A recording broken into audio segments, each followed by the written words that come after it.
चलिए बच्चों, good morning one and all.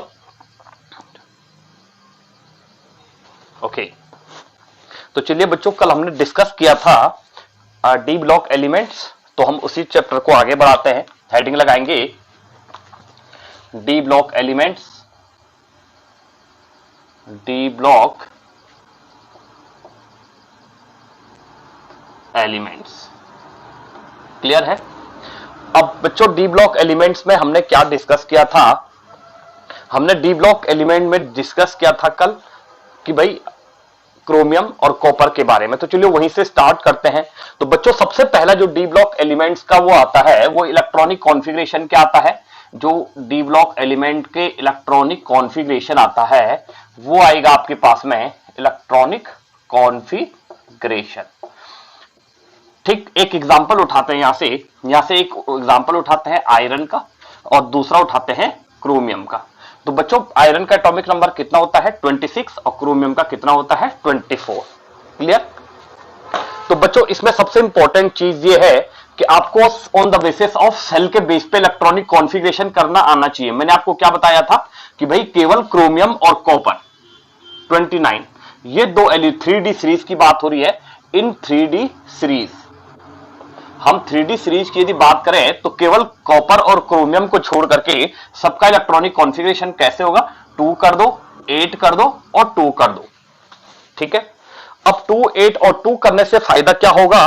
क्योंकि हमें exact electronic configuration D subshell का मिल जाएगा। जैसे 2, 8, 10 हो गया, 12 हो गया। 26 एटॉमिक नंबर में से 12 माइनस करो, जो कितना बचा? 14। ठीक है? तो ये हमारे पास क्या हो गया? On the basis of cell हो गया। ठीक है ना? ऐसे क्यों हुआ? क्योंकि हमने कल डिस्कस किया था कि तीसरे सेल में क्या होता है? डी भी प्रेजेंट होता है, और जो डी की एनर्जी होती है, एनर्जी ऑफ डी सबसेल क्या होती है? हाई होती है। Energy of 3D subshell is higher than, greater than 4s। 4s से क्या होती है? हाई होती है, क्योंकि n+l रूल लगता है। तो इस वजह से क्या होती है, जो हमारे पास 14 वाला एलिमेंट्स है ये बीच में आ जाता है। तो अनकंप्लीट वैलेंस सेल है ये। ठीक है ना? तो इसलिए ऐसे हुआ हमारे पास में। क्लियर? जैसे कॉपर और क्रोमियम की बात करते हैं, कॉपर की बात करते हैं बच्चों, 2 हो गया, 8 हो गया, 18 हो गया एंड 1 हो गया। ठीक है ना? 2 हो गया, 18 हो गया और 2, 8, 18 और 1 कर दिया हमने। इसमें कंडीशन क्या है बच्चों? कॉपर और क्रोमियम में हम क्या कर देते हैं? 2, 8 और 1 कर देते हैं। जितने बच्चे उसको बीच में लिख देते हैं 18। जैसे क्रोमियम का 24 है, 2, 8 और 1 कर दिया। केवल दो ही एलिमेंट इस कैटेगरी में आएंगे 3D सीरीज में, 2, 8 और 1। और 2, 8 जिसमें 1, 1 आएगा वो केवल दो एलिमेंट है। कौन से? क्रोमियम और कॉपर। ये एक्सेप्शन है। बताता हूं कि एक्सेप्शन क्यों है। ठीक है ना? हमारे पास 24 आ गया, देखो 11 तो ये हो गया हमारे पास, 24 में से 11 गया, कितना बचा? यहाँ पे 13 आ जाएगा, यहाँ पे कितना जाएगा? 18 आ जाएगा। तो इसका इलेक्ट्रॉनिक कॉन्फ़िगरेशन भी करते हैं, इसका भी करते हैं, इसका भी करते हैं। तो चलिए ठीक है, 1s2 हो गया हमारे पास पहला इलेक्ट्रॉनिक कॉन्फ़िगरेशन, 2s2, 2p6 हो गया, second cell complete, 3s2, 3p6। ठीक है ना? यहां तक तो कंप्लीट हो गया। अब देखो बच्चों, 3D की बारी आती है। तो यहाँ 14 इलेक्ट्रॉन है, 6 to 8 तो हो गए। यहाँ कितने बचे? D6 बचे। फिर हमारे पास क्या आएगा? 4s2 आ जाएगा, क्योंकि लास्ट वैलेंस सेल कौन सा है? 4 है। देखो 1, 2, 3 एंड 4। 4 में कितने आ रहे हैं? 2 इलेक्ट्रॉन है, तो 2 आ गया s2 में। क्लियर है?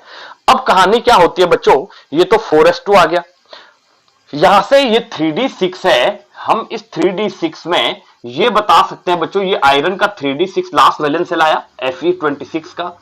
अब कहानी ये होती है बच्चों कि जो आयरन हमारे पास है वो 3D6 है, लेकिन हम ये बोल सकते हैं कि ये जो आयरन की पोजीशन है वो 3D सीरीज में जो 6 वाला एलिमेंट्स होगा वो आयरन होगा। थर्ड ट्रांजिशन जो सीरीज आती है बच्चों हमारे पास में, उसमें जो डी ब्लॉक है उसमें 6 वाला जो एलिमेंट्स होगा वो क्या होगा आपके पास में? आयरन होगा। जैसे आपके पास में आ गया, देखो काउंट करो आप, देखो स्कैंडियम हो गया, वेनेडियम हो गया, टाइटेनियम हो गया, क्रोमियम हो गया, मैग्नीज हो गया और फेरस हो गया, आयरन हो गया। ठीक है ना? 3D6 छठवां इलेक्ट्रॉन आ जाएगा। ओके, उसके बाद क्रोमियम की बात करते हैं। देखो क्या हो जाएगा? 1s2 हो जाएगा, 2s2 हो जाएगा, p6 हो जाएगा, सेकंड वैलेंस सेल कंप्लीट। फिर third valence shell 3s2, 3p6 हो गया। अब यहाँ कितने इलेक्ट्रॉन है? 13 इलेक्ट्रॉन है। देखो 6 to 8 हो गया। हमारे पास कितने बच्चे? 5 बच्चे। तो 3D में कितने होंगे? 5 होंगे। फिर हमारे पास क्या होगा? 4s होगा। ठीक है ना। तो ये ऐसा क्यों हुआ, या इसमें हमारे पास क्या आएगा 3d10 आ जाएगा और यहां पे क्या आ जाएगा 4s1 आ जाएगा। बच्चों सबसे पहली कंडीशन देखो जो गलत समझाया जाता है बच्चों को, वो ये है कि 4s है और 3d है, इसमें से इनर्ट ऑर्बिटल कौन सा होगा। पहला क्वेश्चन, जो 4s है और 3d है, इस 4s और 3d में से इनर्ट ऑर्बिटल कौन सा होगा। तो बच्चों 3d इनर्ट ऑर्बिटल होगा, 4s आउटर ऑर्बिटल होगा। लेकिन भाई हमें पता है पहले इनर्ट ऑर्बिटल भरेंगे फिर आउटर भरेंगे, लेकिन कहानी ये आती है कि इनके लिए n+l इलेक्ट्रॉन जो भरते हैं, इलेक्ट्रॉनों की जो फीलिंग होती है वो अकॉर्डिंग टू n+l रूल होती है, हम अच्छे से पढ़ चुके हैं।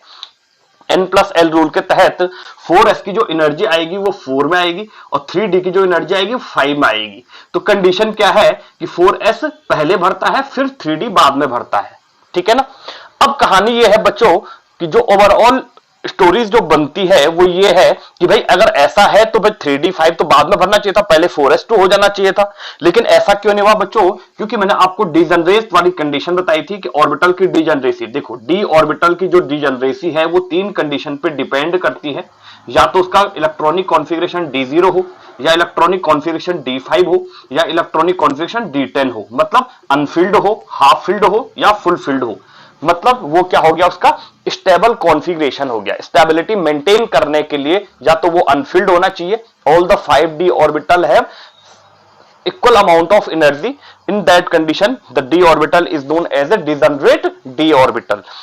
d0 है, d में एक भी इलेक्ट्रॉन नहीं है, तो हमारे पास d क्या हो जाएगा भाई डिजनरेट हो जाएगा। या d5 है तो d5 के केस हमारे पास क्या होगा डिजनरेट हो गया। तो चलो एग्जांपल से समझते हैं कि d5 और d6 में क्या डिफरेंस है। देखो हमारे पास जो आयरन का आता है बच्चों इलेक्ट्रॉनिक कॉन्फ़िगरेशन, वो आया आपके पास में, जो देखो हमारे पास जो आयरन का आया वो आया आपके पास में 3d6 4s2, जो क्रोमियम का आया वो आया 3d5 4s1।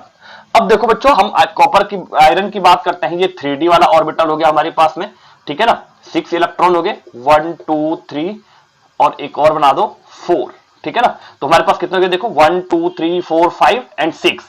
क्रोमियम का बनाओ, देखो क्रोमियम का भी बनाया हमने 1 2 3 4 एंड 5।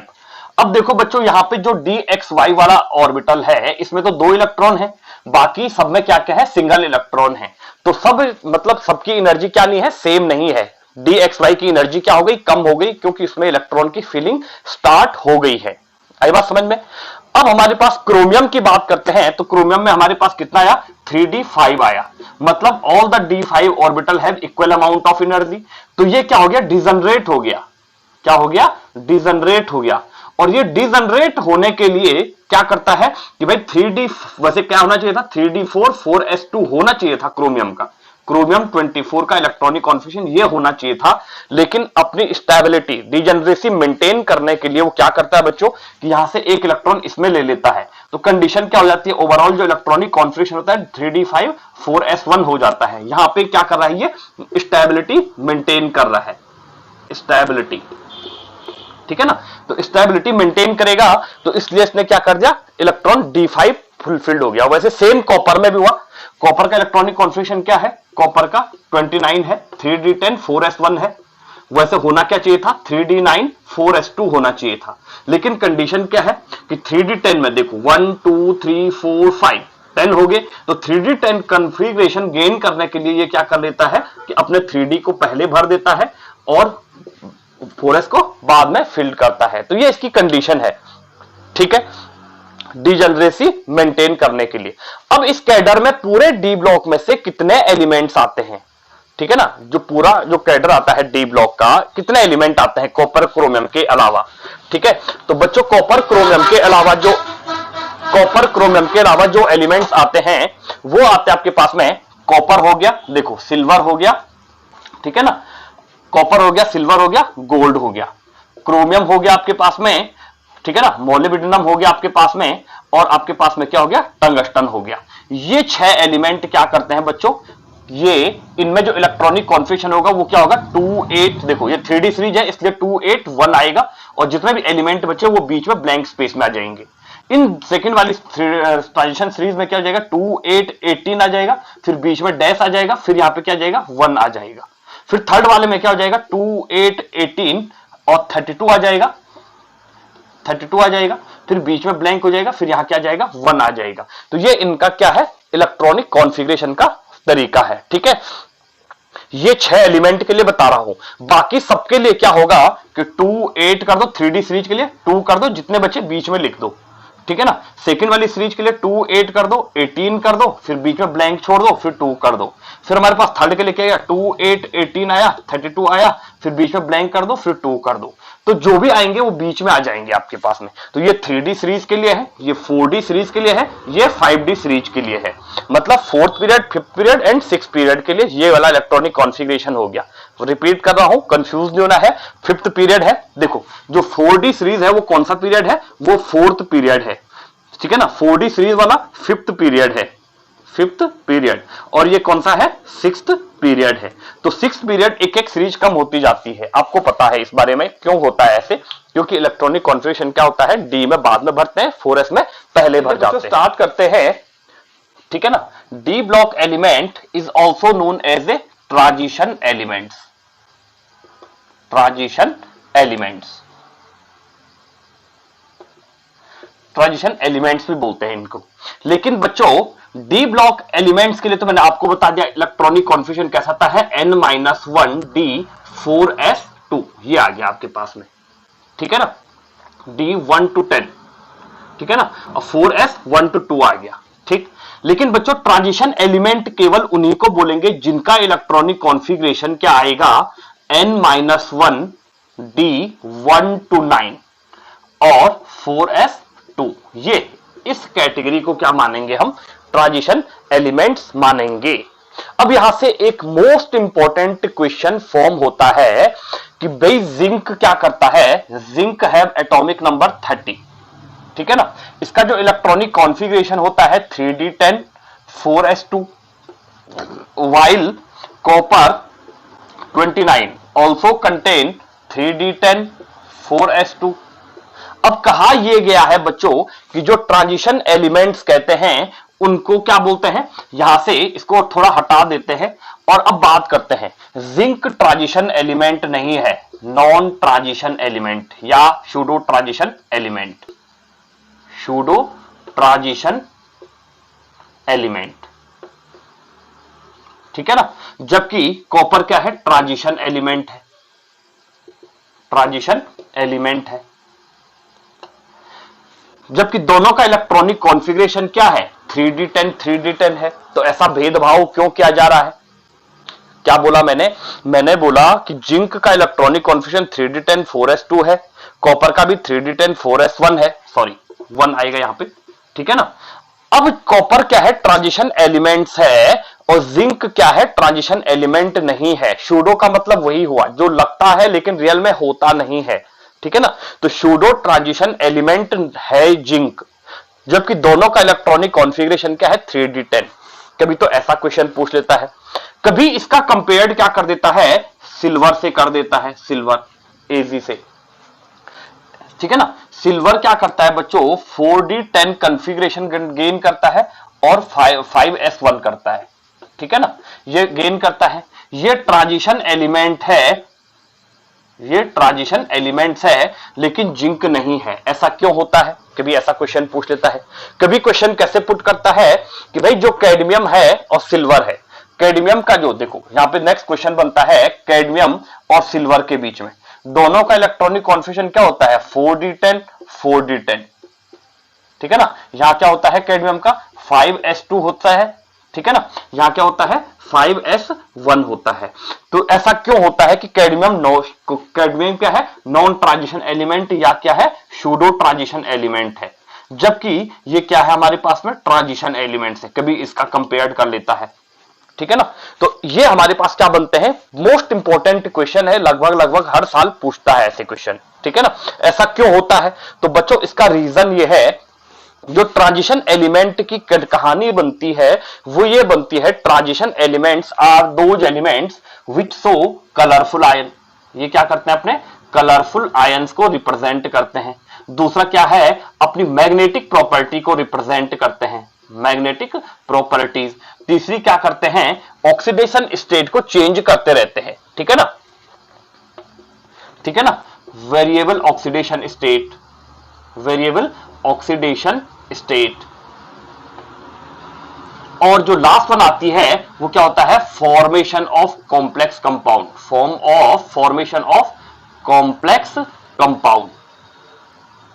ठीक है ना, क्या करते हैं, 4 प्रॉपर्टीज आपको याद रखनी है कि कलरफुल आयंस देते हैं, मैग्नेटिक प्रॉपर्टी देते हैं, वेरिएबल ऑक्सीडेशन स्टेट होती है, और formation of complex compound, complex compound को क्या करते हैं, फॉर्म करते हैं। अब बात करते हैं, चलो बाकी को सबका रीजन एक ही होगा, हम केवल कॉपर और जिंक की बात करते हैं, आपके सबके आंसर आपको मिल जाएंगे, चाहे वो सिल्वर कैडमियम के बीच में हो, चाहे वो आपके पास में गोल्ड और मरकरी के बीच में हो, चाहे वो आपके पास में कॉपर और जिंक के बारे में हो, सबका एक ही क्वेश्चन बनेगा। ठीक है ना। क्या होता है बच्चों कि जब जिंक क्या करता है, +2 ऑक्सीडेशन स्टेट दिखाता है, तो जिंक का जो इलेक्ट्रॉनिक कॉन्फ़िगरेशन बनता है वो 3d10 4s0 बनता है।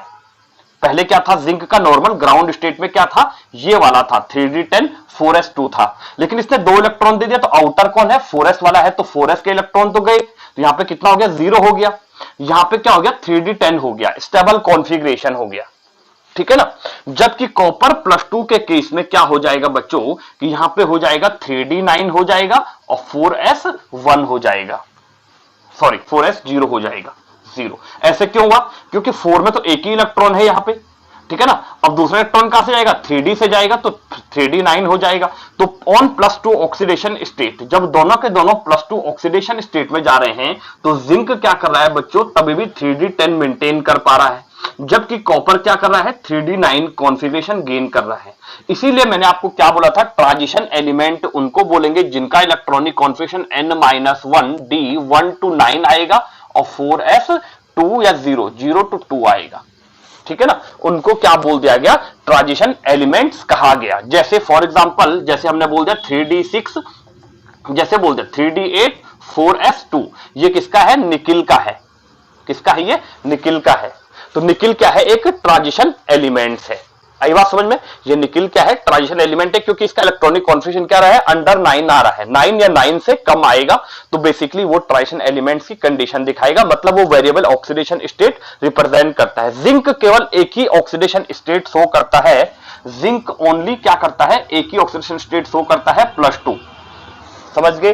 तो इसलिए हमारे पास क्या हो गया बच्चों कि ये क्या है, सूडो ट्रांजिशन एलिमेंट है, ट्रांजिशन एलिमेंट नहीं है। हमने क्या बोल दिया, ओवरऑल इसका जो आंसर होगा वो क्या हो गया कि भाई जिंक क्या नहीं करता है, वेरिएबल ऑक्सीडेशन स्टेट शो नहीं कर पा रहा है, और आफ्टर +2 ऑक्सीडेशन स्टेट ये क्या कर रहा है, 3d10 कंप्लीट कर रहा है, जो कि एक स्टेबल कॉन्फ़िगरेशन है। इसलिए ये क्या नहीं करेगा, न तो ये कलरफुल आयंस देगा, न तो ये मैग्नेटिक प्रॉपर्टी शो करेगा, न तो ये वेरिएबल ऑक्सीडेशन स्टेट शो करेगा, न तो ये कॉम्प्लेक्स कंपाउंड फॉर्म कर पाएगा। केवल एक ही कॉम्प्लेक्स कंपाउंड फॉर्म करेगा जो +2 ऑक्सीडेशन स्टेट में बनता है, जैसे ZnCl2 हो गया। ठीक है ना। ये हमारे पास क्या हो गया, आपके पास में, ये आपके पास में पहला इंपॉर्टेंट क्वेश्चन हो गया इस टॉपिक का। ठीक है, ओके, चलो हटा दो इसको। अब चलते हैं बच्चों हम किस पे, फिजिकल प्रॉपर्टीज पे, जो सबसे इंपॉर्टेंट टॉपिक है ऑफ द चैप्टर। ठीक है, मिटा दो 1 2 एंड 3। तो चलिए बच्चों स्टार्ट करते हैं physical properties of D block elements. तो चलिए फिजिकल प्रॉपर्टीज में आपको पता है बच्चों, जो डी ब्लॉक एलिमेंट हैं also known as a active metal, active metal के नाम से भी जानते हैं। और आप मेटल और नॉन मेटल में क्लास 6 से पढ़ रहे हैं difference between metal and non metal.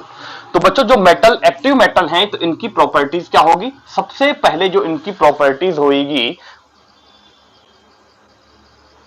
जो सबसे पहले इसकी प्रॉपर्टी होगी बच्चों, देखो इनकी जो सबसे पहली प्रॉपर्टीज होगी, ये क्या होंगे, सबसे पहले सोनोरस होते हैं। ठीक है ना। दूसरे क्या होती है इनकी कंडीशन, लस्ट्रस होते हैं। ठीक है ना। तीसरी कंडीशन क्या होती है, डक्टिलिटी होती है, इनमें डक्टाइल होते हैं। चौथी कंडीशन क्या हो गई इसमें, डक्टिलिटी के बाद क्या हो गया, इसके बाद में चौथी जो कंडीशन हो गई वो क्या होता है कि बेसिकली भाई सोनोरस हो गया, लस्ट्रस हो गया, डक्टिलिटी हो गया, और क्या बोल सकते हैं हम इसमें, conductor, good conductor of electricity and heat, good conductors of heat and electricity, electricity. ठीक है ना। उसके बाद पांचवी कंडीशन क्या आती है, बच्चों पांचवी कंडीशन आती है इसकी high melting point and boiling point. Melting point और बॉइलिंग पॉइंट क्या होते हैं इनके, हाई होते हैं बहुत ज्यादा, ठीक है ना। ओके, पांचवी कंडीशन क्या होती है कि हार्डर इन, नेक्स्ट कंडीशन क्या आती है भाई, हार्डर इन सेफ। ये तो आपको समझ में पहले ही से पता है, हार्डर इन सेफ, हार्ड होते हैं सेफ में, ठीक है, जो भी स्ट्रक्चर फॉर्म कर रहे हैं। ये इसकी क्या होगी, नॉर्मल सी प्रॉपर्टीज हो गई। लेकिन सबसे इंपॉर्टेंट प्रॉपर्टीज जो होती है बच्चों वो है एक लस्ट्रस, बाकी तो आपको पता है, और दूसरी कंडीशन क्या होती है, high melting point and boiling point, ठीक है ना। तो दो प्रॉपर्टीज को हम पहले एक्सप्लेन करेंगे, फिर आफ्टर दैट हम एटॉमिक रेडियस पे चलते हैं, ठीक है ना। पहले दो प्रॉपर्टी लूजली बाइंड करते रहते हैं, ऐसा क्यों होता है, ऐसा स्टेबल कॉन्फ़िगरेशन गेन करने के चक्कर में होता है, ठीक है। उसके बाद बात करते हैं बच्चों कि मेल्टिंग पॉइंट और बॉइलिंग पॉइंट की बात करते हैं। देखो melting point and boiling point की बात करते हैं। तो बच्चों मेल्टिंग पॉइंट की बात करते हैं किसकी, 3D सीरीज की। तो 3D सीरीज में क्या होता है बच्चों, जो मेल्टिंग पॉइंट आते हैं वो क्या होता है आपके पास में भाई, सबसे ज्यादा मेल्टिंग पॉइंट क्या होता है, स्कैंडियम का होता है, फिर क्या उसका किसका होता है, टाइटेनियम का हो गया, फिर क्या होता है वेनेडियम का होता है, फिर क्या होता है क्रोमियम का होता है। पूरी 3D सीरीज में क्रोमियम का हाईएस्ट क्या होता है, मेल्टिंग पॉइंट और बॉइलिंग पॉइंट होता है, और मैंगनीज का सबसे कम होता है। ऐसा क्यों होता होगा, पहला क्वेश्चन यहां से ये बनता है कि क्रोमियम और मैंगनीज दोनों कंटेन करते हैं 3D5 4s1, जबकि मैंगनीज भी क्या करता है 3D5 4s2 कॉन्फ़िगरेशन गेन करता है। तो यहां पे मैंगनीज का जो मेल्टिंग पॉइंट है वो बहुत कम आता है, बहुत ही ज्यादा लोअर आता है, ठीक है ना, जबकि बहुत ज्यादा हायर आता है इसका, किसका, क्रोमियम का। ऐसा क्यों होता है, जबकि दोनों का क्या है 3D5 कॉन्फ़िगरेशन है। तो ऐसा इसलिए होता है बच्चों कि मैंगनीज जो क्या करता है, मैंगनीज के केस में क्या होता है 3D5 4s2। मैंने आपको क्या बताया, मैंने आपको बताया कि जब क्रोमियम क्या करता है, क्रोमियम और मैंगनीज दोनों 3D5 कॉन्फ़िगरेशन गेन करते हैं, और पूरी 3D सीरीज में सबसे कम मेल्टिंग पॉइंट आता है किसका, मैंगनीज का।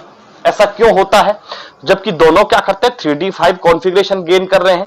तो उसका रीजन ये है कि जब दोनों के दोनों +2 ऑक्सीडेशन स्टेट में जाते हैं तो भाई मैंगनीज का इलेक्ट्रॉनिक कॉन्फ़िगरेशन क्या होता है 3D5 4s0, जबकि क्रोमियम का क्या होता है बच्चों 3D4 4s0 on +2 oxidation state.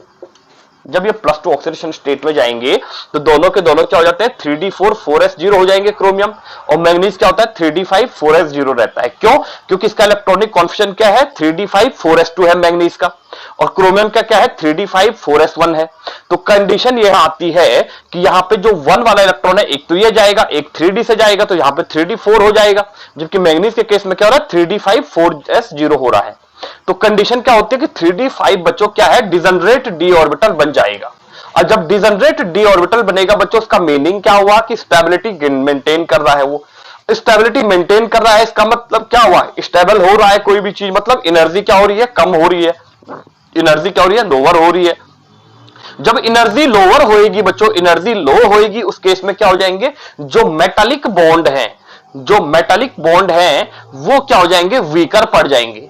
और मेटालिक बॉन्ड जितने वीकर पड़ेंगे बच्चों, उतना जल्दी क्या करेगा, बॉन्ड ब्रेक हो जाएगा, उतनी जल्दी वो अपनी स्टेज को क्या कर देगा, छोड़ देगा, ठीक है ना। तो इसलिए हमारे पास में क्या होता है, मैंगनीज का जो मेल्टिंग पॉइंट है वो क्या होता है, सबसे कम होता है पूरी पीरियोडिक सीरीज में, ठीक है ना, पूरे ट्रांजिशन एलिमेंट्स के केस में। इतना ही होगा, ठीक है ना।